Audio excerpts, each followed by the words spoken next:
3, 2, 1, 0. Liftoff. We have a liftoff. 32 minutes past the hour.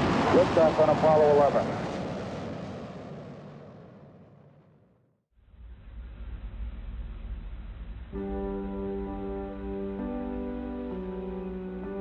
We're celebrating the 50th anniversary of the moon landing. Yeah, and in this doodle, they're going to be able to travel from Earth to the moon and find out more about how things worked back then. Astronaut Michael Collins, who was part of this mission, provides the voiceover to bring you through this whole experience. On a project like this, everything starts with research, as much research as you can do. We all did a ton of conceptualizing and tossing around ideas and refining them. We watched documentaries and did a lot of sketching and figuring out how we could take this monumental achievement and translate it back to what it means today.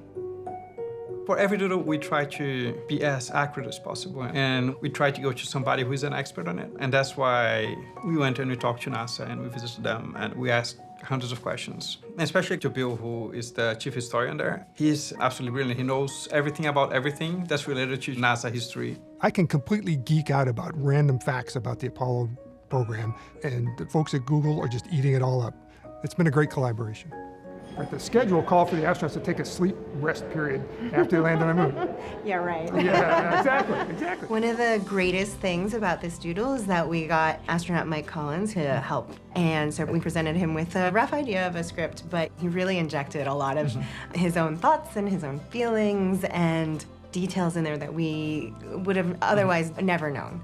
So that was incredible. Hi, my name is Mike Collins, astronaut on Apollo 11 with Neil Armstrong and Buzz Aldrin, landing on the moon in July '69. I was the one who stayed in orbit. I was about 60 miles going around overhead while Neil and Buzz were, whatever they were doing, frolicking, I think, on the surface of the moon.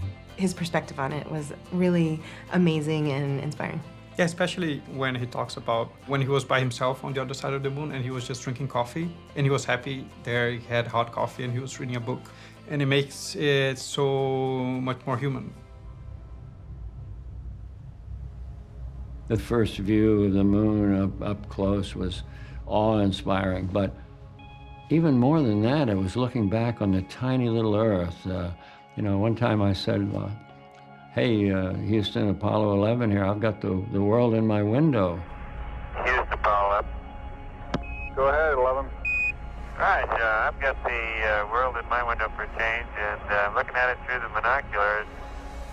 For one brief moment, the first lunar landing brought people from all over the globe. Instead of saying, you Americans did it, they said, we did it. I think it'll be a fun doodle that I think people will enjoy, but I also hope they learn a little bit about something, and they remember how much work was done by 400,000 people around planet Earth to make that happen 50 years ago.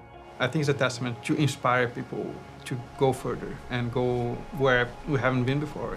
The things that we do, we hope will not be forgotten, so I'm glad that Apollo is remembered 50 years later. Good night from Apollo 11.